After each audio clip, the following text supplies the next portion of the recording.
Shalom saudaraku. Hari ini saya akan bawakan firman Tuhan dengan judul Mendobrak Kemustahilan.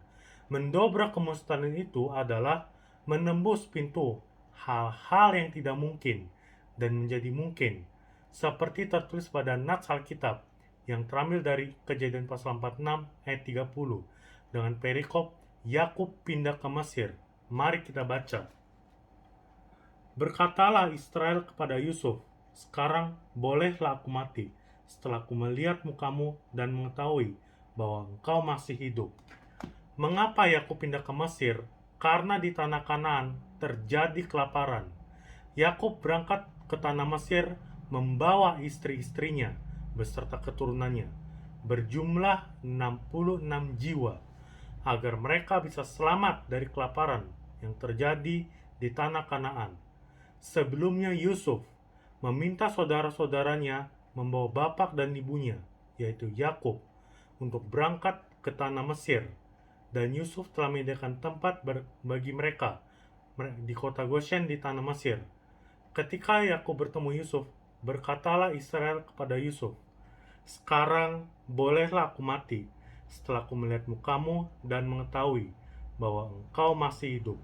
Bagi Israel, bertemu dengan Yusuf adalah hal yang mustahil. Tetapi atas rancangan Tuhan, Israel dapat bertemu dengan Yusuf di tanah Mesir.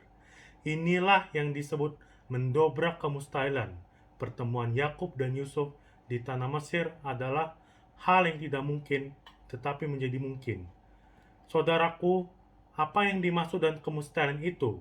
Kemustahilan berasal dari kata mustahil. Mustahil adalah sebuah kebohongan dari iblis yang seringkali menjajah dan menyengsarakan kita. Kita sering khawatir bahwa saya tidak mampu untuk menyelesaikan tugas-tugas, bahwa saya tidak mampu bisa sembuh, atau berbagai kekhawatiran lainnya, karena hati dan pikiran kita dikuasai oleh iblis.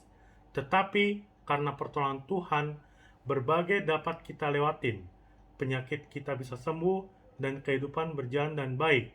Inilah yang dikatakan mendobrak kemustahilan. Selanjutnya, Alkitab berkata, sebab bagi Allah tidak ada perkara yang mustahil. Kita bisa baca di Lukas pasal 1 ayat 37. Sebab bagi Allah tidak ada perkara yang mustahil. Nats ini menceritakan mengenai malaikat dan Zakaria. Malaikat memberitahu kepada Zakaria bahwa Elisabet, istrinya, akan melahirkan seorang anak laki-laki. Pada waktu itu, Zakaria dan Elisabet telah lanjut umur, dan Elisabet itu sendiri mandul. Bagi kita sebagai manusia, itu mustahil melahirkan pada usia lanjut. Tetapi seperti kita ketahui, Alkitab mencatat Elisabet melahirkan seorang anak laki-laki yang bernama Yohanes.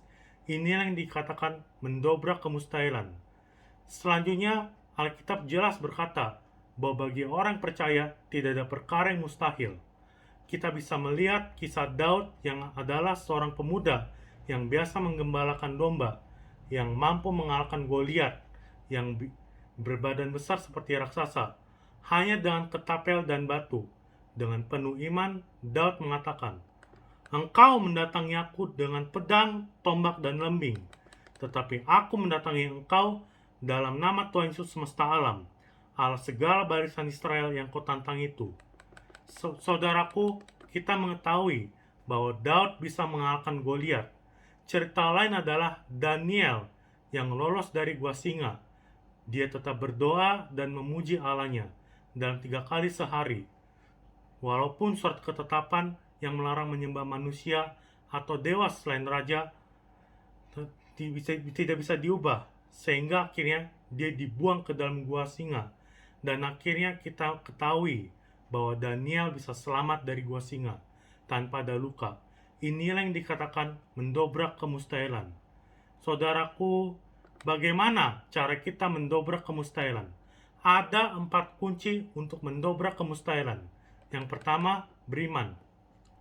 Iman adalah dasar dari segala sesuatu yang kita harapkan dan bukti dari segala sesuatu yang tidak kita lihat.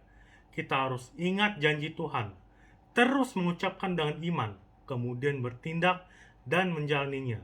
Maka segala pintu kemustahilan akan dapat kita dobrak dan kita melihat mujizat dan kemuliaan Tuhan dinyatakan. Yang kedua adalah setia. Setia adalah taat. Ketika kita belum mendapatkan apa yang kita harapkan, kita harus tetap setia menunggu, karena Tuhan tidak pernah mengecewakan kita. Orang-orang yang setia akan mendapatkan mahkota kehidupan. Yang ketiga, berani membayar harga. Kita harus bertanggung jawab atas apa yang harus kita lakukan. Kita harus mengerjakan bagian kita dengan sebaik-baiknya dan dengan sebenar-benarnya, sehingga yang terbaik akan kita dapatkan dari Tuhan. Yang keempat, yang terakhir, berserah kepada rencana Tuhan. Yesus memberikan teladan yang luar biasa dalam hal berserah.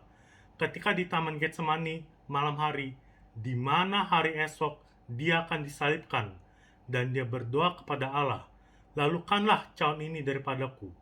Dan doa terakhirnya, "Janganlah kehendakku yang jadi, tetapi kehendakmu lah yang jadi." Saudaraku, mustahil bukanlah kebenaran. Mustahil adalah sebuah kebohongan dari iblis. Karena itu, bangkit dan percaya bahwa bagi Tuhan tidak ada perkara yang mustahil. Tuhan Yesus memberkati kita. Amin.